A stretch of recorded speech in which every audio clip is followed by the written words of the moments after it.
There is a posture the world has taught you to take, a slight forward lean of the soul, a quiet, almost imperceptible flinch before desire fully forms. It is the posture of asking, not aloud perhaps, not with words, but with atmosphere, with breath, with the unspoken tremor beneath your intentions. The beggar identity is not defined by empty pockets, it is defined by permission-seeking. It waits, it negotiates with fate, it hopes rather than assumes. It peers outward, scanning horizons for signs, omens, approvals, anything that might grant it the right to exhale. And this identity feels natural only because it has been rehearsed. From childhood onward, you were trained to believe that provision comes from somewhere else, from institutions, from employers, from chance, from the mood of invisible gatekeepers. You learned that affluence is a condition bestowed, not a state inhabited. And so, without realizing it, you adopted a stance that says, I will be worthy when the world agrees. But sovereignty does not wait for agreement. The beggar identity survives on a single illusion, that reality precedes being, that circumstances sculpt identity, that you must see evidence before you are allowed to feel certainty. This illusion is subtle, refined, and devastating. It does not shout poverty, it whispers restraint. It does not forbid opulence, it delays it. Not yet, it murmurs, soon after one more sign. What if the delay itself is the only enemy? Consider this gently, without force. The beggar identity is not a moral failing. It is a costume you were handed before you knew you could refuse it. It is a posture learned in a world that rewards compliance and calls it humility. But humility, as taught, is often merely self-erasure with good manners.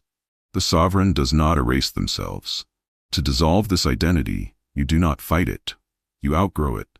You let it fall away the way a child's old name falls away. No drama, no resentment, just irrelevance. The beggar identity cannot survive in the presence of assumed authority. It needs doubt like lungs need air. So you begin by noticing the inner choreography of wanting. Notice how desire, under the beggar identity, feels like leaning forward in the dark, like reaching through a gate that may or may not open.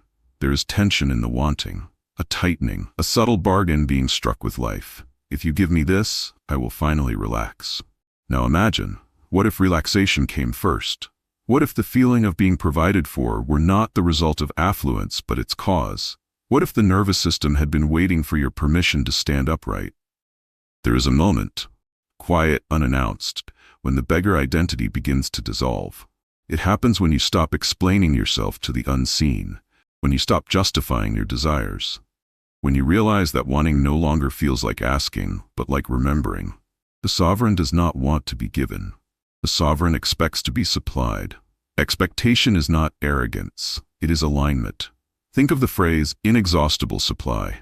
Let it move through you without argument. The beggar identity recoils from this phrase because it suggests permanence. It suggests that the flow does not depend on mood, merit, or timing. It suggests that the source is not external at all, but intimate, woven into being itself. The beggar identity survives by outsourcing causation. The sovereign retrieves it.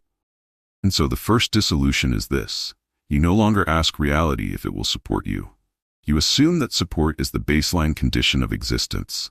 You no longer measure your worth by outcomes. You let outcomes reorganize around your worth. Feel the difference between hoping and knowing. Hoping is noisy, knowing is quiet. Hoping speaks in futures, knowing breathes in the present. There is a velvet silence that descends when the beggar identity loosens its grip, the silence of a life that is no longer pleading with tomorrow. In that silence, something ancient stirs, a memory older than economy, older than hierarchy, the memory of being sourced, not supplied. And in that remembrance, the posture changes, the shoulders drop, the breath deepens, the inner voice stops apologizing for existing. This is not confidence as performance. This is authority as orientation. You do not need to prove you are sovereign. You simply stop pretending you are not. Let the old reflexes fade. Let the habit of checking, of doubting, of deferring melt without ceremony. The beggar identity dissolves, not because you destroy it, but because you no longer feed it your attention.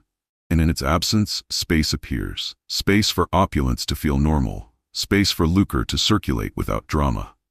Space for affluence to arrive as confirmation, not surprise. The sovereign state begins here, not with acquisition, but with abdication. The abdication of the need to ask. And once the asking ends, something extraordinary becomes possible. You begin to receive without astonishment. That is the first threshold crossed. Grandeur is not an idea, it is an atmosphere. Before it ever appears as architecture, accounts, or visible abundance, it announces itself through the senses. The sovereign does not imagine wealth as numbers alone, they inhabit it as texture, temperature, rhythm. Grandeur is felt in the body long before it is confirmed by the world. Close your eyes, not to escape but to enter. Notice how poverty as a state has a sensory signature. It feels rushed, thin, dry. Sounds are sharp. Spaces feel temporary. Objects feel borrowed from the future. There is an underlying brittleness to it, as though life itself might crack if leaned on too fully. Grandeur is the opposite. It is density without heaviness. It is slowness without stagnation. It is the feeling of time expanding because nothing is chasing you. What if opulence were not loud? What if true affluence whispered? Imagine the scent of polished wood and clean air, not sterile but cared for. The smell of something maintained without urgency. There is no panic in the room. No sense of things about to run out. The very air feels funded. The sovereign senses safety before seeing proof. Touch something in your environment. Feel its surface. Now imagine that sensation without the background hum of calculation. No internal ledger tallying cost versus permission. Just contact, just presence. Objects in the sovereign state do not accuse you of excess. They cooperate. Grandeur feels like weight that reassures rather than burdens, a door that closes with a confident sound, fabric that drapes instead of clings, floors that do not echo because the space is complete, not hollow. And the body responds, breathing slows. Movements become economical, not hurried. You begin to sit differently, stand differently. Even silence changes. It becomes plush. The velvet silence of a paid-off life is not empty. It is padded with certainty. What if this were your default sensory field? Not as fantasy, but as rehearsal. Neville taught that the imaginal act, when felt as real, reorganizes the outer world to match it. But the key is sensory conviction. Not visualization as effort, but sensation as assumption. Grandeur is assumed when the body no longer braces. Listen inwardly. Does your inner environment feel crowded, loud, or does it feel spacious, curated, intentional? Grandeur removes clutter not only from rooms but from thought. There is less mental noise because fewer things feel threatening. Light behaves differently in the sovereign state. It feels warmer, more deliberate. Even shadows feel intentional, like design rather than absence. You are no longer trying to flood everything with brightness to avoid fear. You trust contrast. And sound, listen to sound. In grandeur, sound does not intrude, it arrives. Footsteps are unhurried. Voices are measured. There is room between words. No one is rushing to be understood before resources disappear. What if you allowed your senses to practice this now? Not by forcing images, but by letting your nervous system sample a new baseline. Let your shoulders drop as if the day is already funded. Let your jaw unclench as if the future is handled. Let your spine lengthen as though support is structural, not conditional. Grandeur is not extravagance. It is sufficiency made elegant. And when the senses acclimate to this state, the mind stops arguing. The body believes first. Then reality follows. This is how affluence becomes believable. Not through logic, but through lived sensation. When your inner world smells like completion, the outer world reorganizes to match it. Grandeur is the sensory language of sovereignty. Every state speaks, not aloud, but continuously. Beneath thoughts, beneath plans, beneath even emotion, there is a murmuring current of inner speech. This is the voice that names reality before you consciously react to it. It is the private narration of your life, and it is far more authoritative than circumstance. The beggar's inner speech is reactive. The magnate's inner speech is declarative. Notice the difference. Reactive speech asks, what if this goes wrong? Declarative speech states, this will be handled. The magnate does not use language to persuade reality. Reality is already listening. Inner speech is not affirmation, it is orientation. It is the tone in which you internally address life. The magnate's tone is calm, proprietary, unhurried. There is no rush to conclude because outcomes are assumed to resolve in their favor. What if your inner voice stopped negotiating? Listen closely to how you speak to yourself when no one is watching. Is there urgency? Apology? Explanation? The magnate does not explain their existence to themselves. They issue quiet conclusions. This is temporary. There is more than enough. This aligns or it exits. There is no drama in these statements, no emotional charge. They are spoken the way one comments on weather, observational, neutral, assured. The inner speech of the magnate does not argue with obstacles. It names them as transitional. It does not plead with time. It assumes continuity. It does not say, I hope. It says, of course. What if of course became your dominant internal punctuation? Language shapes identity not through volume, but through repetition. The magnate repeats certainty the way others repeat doubt. Over time, the psyche accepts this as baseline reality. Notice how this speech feels in the mouth, even silently. There is a fullness to it, a lack of strain. Words land and settle. They do not scramble for credibility. The magnate's inner dialogue is slow enough to be felt. There is space between sentences. Silence is not threatening. It is authoritative. The mind does not rush to fill gaps with worry because it trusts the underlying structure of life. And here is the quiet revelation. Inner speech is not commentary. It is command. Neville understood this. He knew that the words you silently consent to become the architecture of experience. When your inner speech shifts, your world must follow, because the world is downstream from assumption. So speak inwardly as one who owns outcomes, not as one who awaits them. Let your inner voice sound like someone who has already seen how this story ends and found it generous. There's no need to convince, only to assume. And as this speech settles, something remarkable occurs. The outer world begins to echo it. Opportunities speak in the same tone. Resources arrive without spectacle. Support feels natural, almost inevitable. This is the voice of sovereignty. This is the sound of affluence before it appears. And once this voice is established, it cannot be unheard. It becomes the narration of a life lived from the throne inward. Time has a tone. Most people hear it as pressure, ticking, narrowing, urging, a sound that says hurry or be left behind.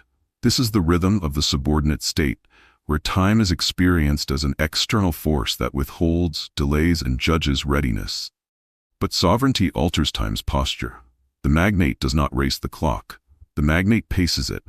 In the sovereign state, time is no longer a corridor you sprint through, hoping the doors open before you arrive breathless. It becomes a wide, carpeted hall in which you move unhurriedly, knowing the rooms were prepared in advance. This is temporal authority, the substate where time ceases to feel scarce. Notice how urgency has shaped your life, how decisions felt rushed, not because they were important, but because you feared missing an invisible window.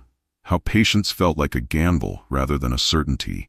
The illusion was subtle, that time belonged to something else, and you were merely borrowing moments. But what if time responds to assumption the way matter does? What if delays were not punishments, but reflections of inner hesitation? What if acceleration followed certainty, not effort? The sovereign notices something early. When inner speech stabilizes, time stretches. Minutes grow generous, days feel spacious. Even challenges arrive with buffers built in, as though reality itself is coordinating logistics on your behalf.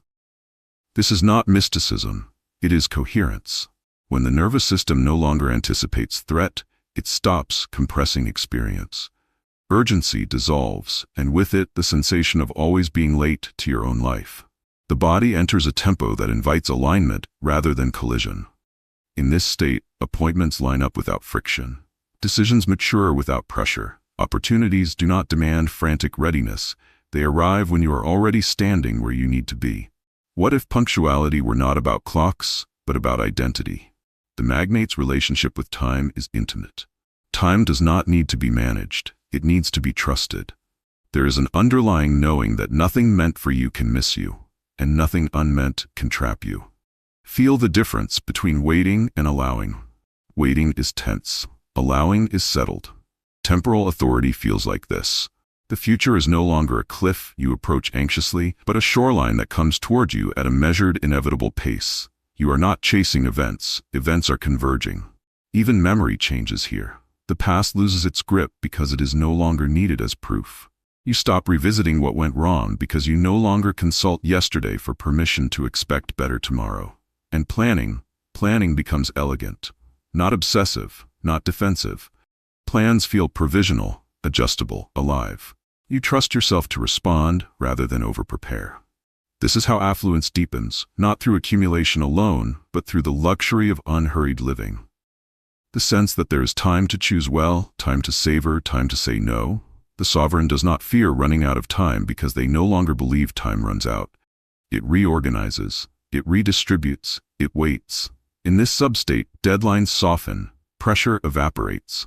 You move with a rhythm that feels both deliberate and free. Others notice, they may call it luck or timing or ease. You will know the truth. Time has recognized your authority. And when time becomes an ally, affluence no longer feels fragile. It feels sustainable, expandable, inexhaustible. This is the quiet power of living, as though tomorrow is already cooperating. And from this tempo, even greater states emerge, states where choice itself becomes opulent, and life begins to feel exquisitely well-funded in every dimension. Ease is not laziness, it is authorization. Most people secretly believe that struggle is the admission price for legitimacy. That effort sanctifies outcomes, that without friction, reward would be undeserved, unstable, or morally suspect. This belief does not shout, it insinuates. It dresses itself as virtue. It calls itself discipline, but it is a leash. The sovereign notices something radical the moment the beggar identity has dissolved and time has softened. Effort begins to feel optional, not absent, but selective. Energy is no longer spent proving seriousness. It is conserved for precision. Ease is a psychological substate that terrifies the uninitiated because it feels like disobedience. It contradicts generations of conditioning that equate worth with strain. Yet opulence does not arrive through exhaustion. It arrives through alignment. What if ease were not the result of affluence, but the signal of it? Observe how your body reacts to the idea of things working out smoothly, without resistance, without last-minute scrambling. Does something in you tense? Does a voice whisper, "That's unrealistic" or "That won't last"? That voice is not wisdom. It is conditioning, mourning its relevance. The magnate expects ease the way others expect obstacles, not because they are naive, but because their inner world is no longer organized around defense. They do not brace for impact, they assume cooperation. Ease feels like this. Tasks complete themselves without drama. Conversations resolve without friction. Money circulates without emotional charge. There is no celebratory shock when things go well, only a quiet nod of recognition.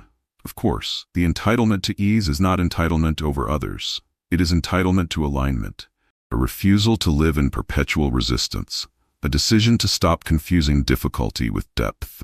Depth does not require suffering. Power does not require tension. In this substate, you begin to notice how often life has already been trying to help you. How solutions appear when you stop gripping the problem. How support emerges the moment you stop insisting on self-containment. Ease is relational. It invites participation. When you assume ease, you unconsciously allow others to contribute, systems to function, timing to assist. You stop interrupting grace with control. You stop managing every variable like a siege. And here's the subtle shift. You no longer feel guilty when things go well. Guilt is a residue of the beggar identity. It says this might be taken away. Ease dissolves guilt because it assumes continuity. What arrives smoothly is expected to stay. Notice how your inner speech changes here. Fewer qualifiers, less explanation.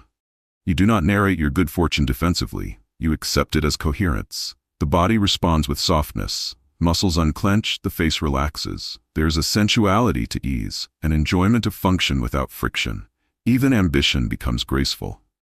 Goals feel like invitations, not ultimatums. This is how lucre begins to feel normal, not exalted, not forbidden, simply appropriate. You stop treating abundance like a rare guest and start treating it like a resident. Ease is the sound of life agreeing with you. And once you allow that agreement, once you stop interrupting it with struggle, affluence deepens. Not because you chase it, but because nothing in you resists its staying. Scarcity makes choices feel heavy. Affluence makes them feel light. This is not about having more options alone, it is about how options feel when they appear. In the subordinate state, every choice feels consequential, irreversible, weighted with anxiety. There is a fear beneath decision-making. Choose wrong and you fall behind. But sovereignty transforms choice into expression. The magnate does not choose from fear of loss. They choose from preference, from resonance, from taste. Decisions are not survival mechanisms. They are aesthetic acts.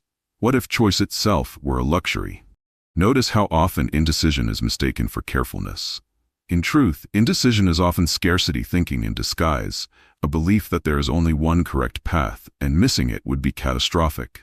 This belief compresses the psyche. It turns life into a narrow bridge instead of an open terrain.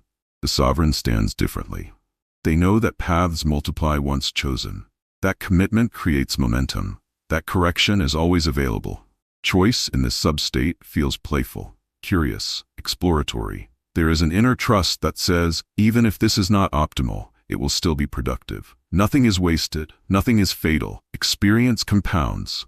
This is how affluence expresses intelligence. Not through perfection, but through freedom of movement.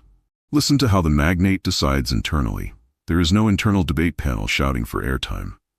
There is a quiet sensing, a felt yes or no that does not need justification. The decision arrives whole, and once made, it is not revisited compulsively.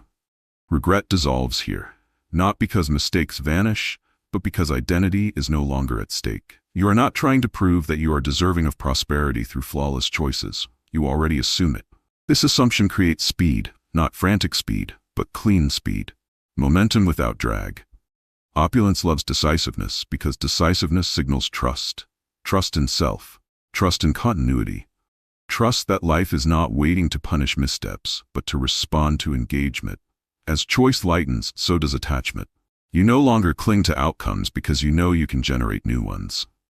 You no longer fear endings because beginnings feel plentiful. This is inexhaustible supply expressed psychologically. When choice becomes light, life becomes generous. You begin to notice something quietly miraculous. Opportunities increase, not because you seek them, but because your decisiveness makes you legible to reality. The world knows how to meet you because you are no longer wavering. Choice sharpens presence. Presence attracts support. And from this state, affluence ceases to be a goal. It becomes the natural consequence of a mind that moves freely, chooses cleanly, and trusts its own authority. The magnate does not ask, "What if I choose wrong?" They wonder, "What would I enjoy choosing?" That question alone rearranges a life. And it prepares the ground for the next transformation, where ownership itself moves inward, and the sense of command over reality becomes unmistakable. There is a moment, quiet, almost unnoticeable, when you realize you are no longer waiting. Not waiting for approval, not waiting for validation, not waiting for the invisible nod that says, "Now you may proceed." This is the moment external permission collapses. Most lives are lived in a kind of psychological holding pattern. People appear active, busy, even ambitious, but inwardly they are paused. They are waiting for confirmation that their desires are justified, their timing acceptable, their expansion allowed. Authority has been projected outward so thoroughly that even success feels conditional. The sovereign does not revolt against this system.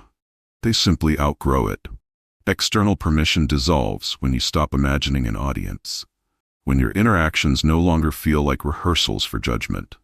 When you realize there is no final examiner of your worth, only a mirror responding to your assumptions. What if no one was keeping score? The collapse of permission feels destabilizing at first. There's a brief vertigo when you realize no one is coming to stop you, and no one is coming to authorize you either. Responsibility returns home. Power does too.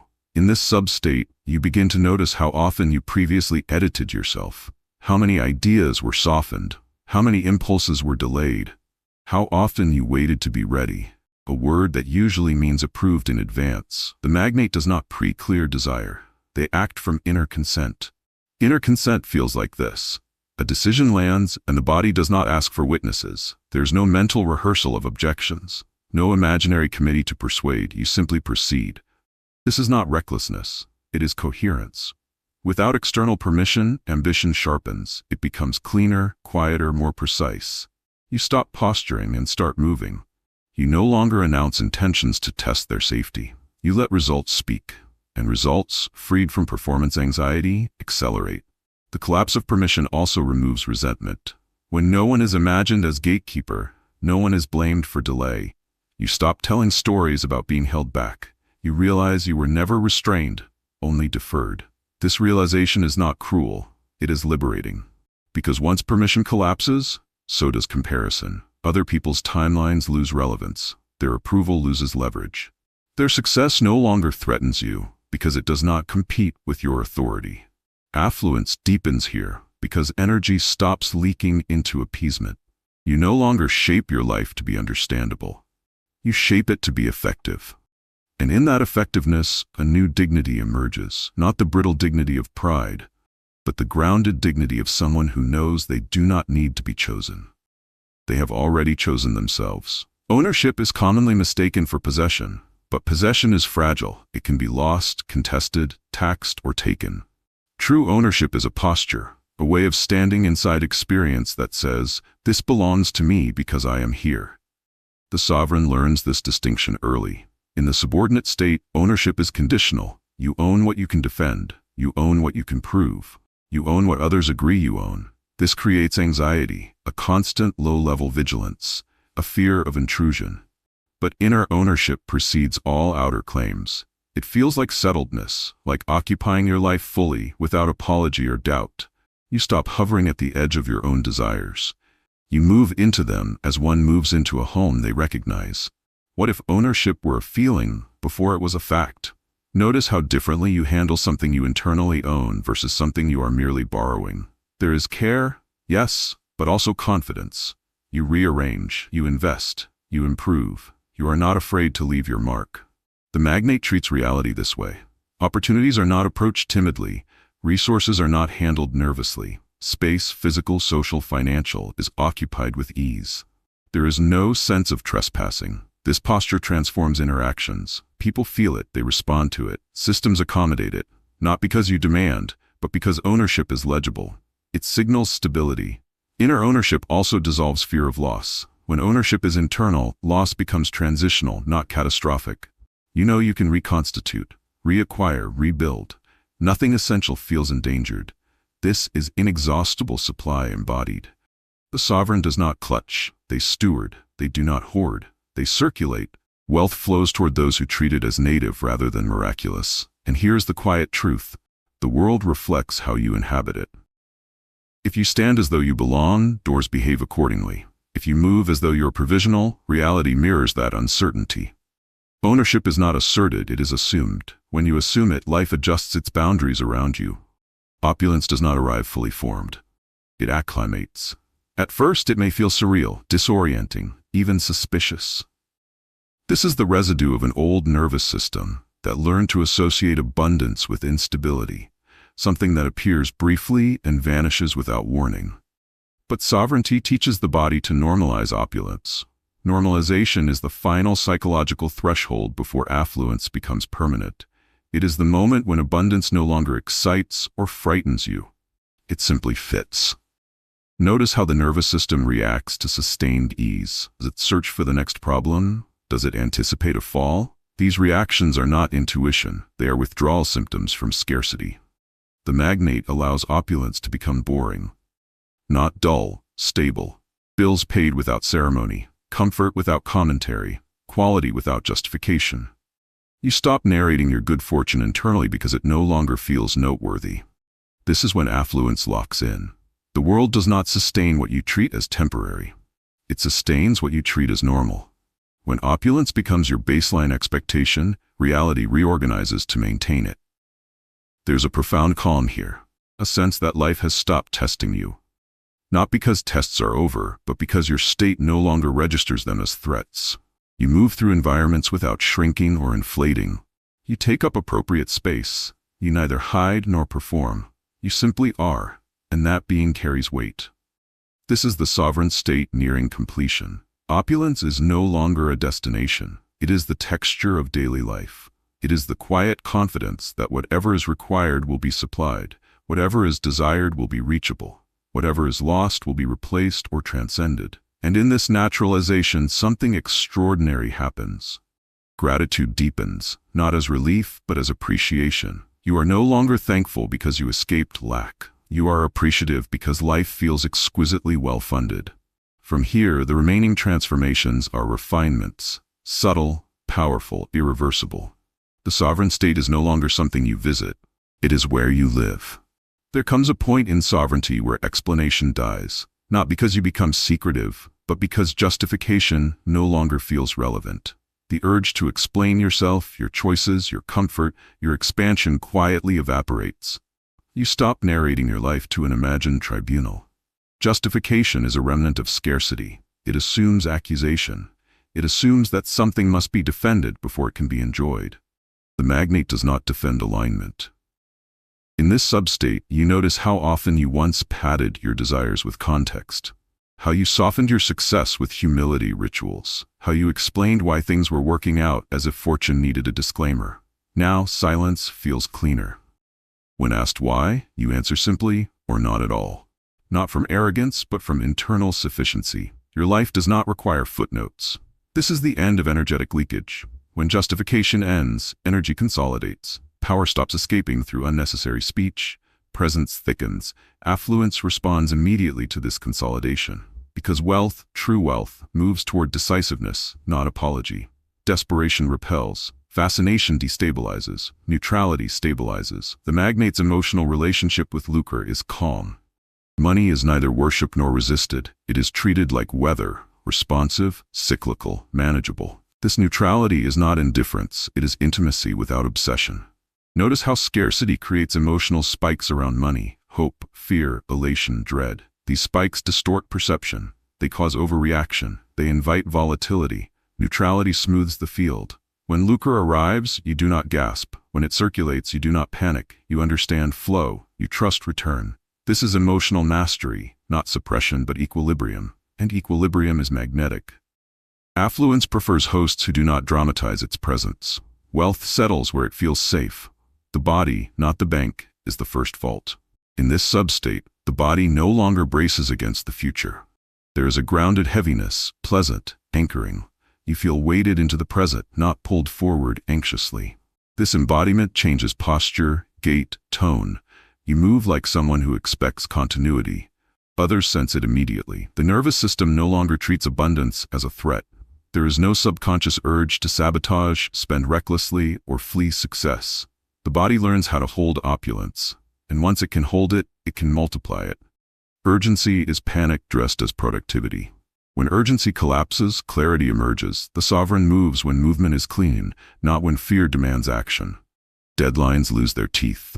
Pressure loses its grip. You begin to notice that many things resolve themselves when not interfered with. This does not slow success, it accelerates it. Because action taken without urgency is precise, it is efficient, it is correct. Affluence loves precision. In this state, you no longer chase momentum. Momentum follows you. At a certain altitude, effort disappears from view, not because nothing is done, but because nothing feels strained. Work integrates into identity. Contribution feels natural. Others may call it talent, or luck, or privilege. You do not correct them. You understand that effort, when aligned, becomes invisible. This invisibility is opulent. It removes friction. It preserves energy. It allows results to arrive without spectacle. The sovereign does not need applause. They need continuity. And continuity is secured. The magnate is difficult to impress, not cynical, but calibrated. Flash does not seduce. Noise does not persuade. Promises do not hypnotize. You sense substance instantly. This discernment protects wealth automatically. You do not chase illusions. You do not overextend for appearances. Taste becomes a form of intelligence.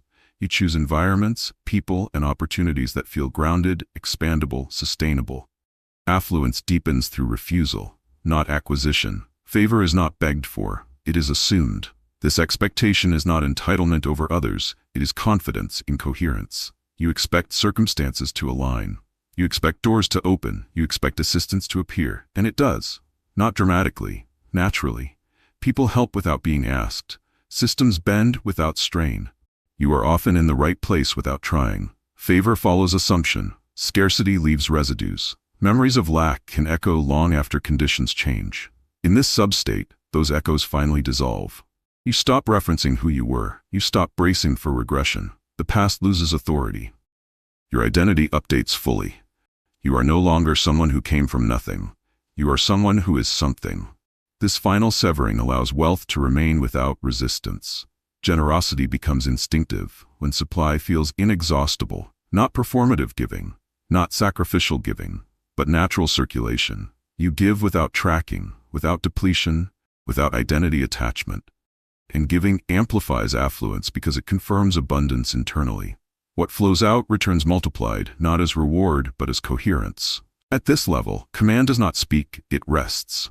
There is a stillness around you that organizes rooms, a calm that recalibrates conversations, a presence that anchors situations. You do not manage chaos. Chaos avoids you. This is sovereign gravity. The world adjusts itself around your stillness. This is not the end. It is the point where assumption becomes permanent. Affluence is no longer imagined. It is no longer practiced. It is no longer affirmed. It is assumed, the way gravity is assumed, the way tomorrow is assumed, the way breath is assumed. You no longer ask if you are sovereign. You move as one. And life, faithful mirror that it is, confirms it endlessly, quietly, without exception. This is the sovereign state. Not achieved, not earned, remembered.